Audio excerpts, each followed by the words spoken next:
Hello and welcome to our channel. In this video, I'm going to be teaching you how you can add new holdings to your portfolio on Yahoo Finance. So let's go ahead and start the video. First of all, open yahoofinance.com and then you can see the My Portfolio option after you log into your account. So make sure you have your account ready, log into your account and click on My Portfolio on the top left-hand corner of the screen. If you don't have a portfolio yet, you can just go ahead and tap on Start Creating, or else you can see your portfolios which you have created. You can just go ahead and tap on any portfolios and you can see holdings. If you are on the summary page, just go ahead and tap on holdings over here. Now, what you need to do is click on Add Symbols.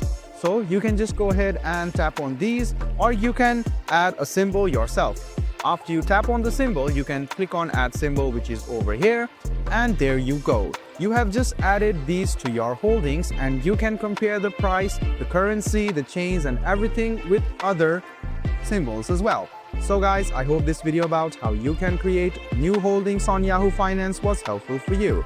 Like the video, subscribe to the channel and do hit the bell button for more.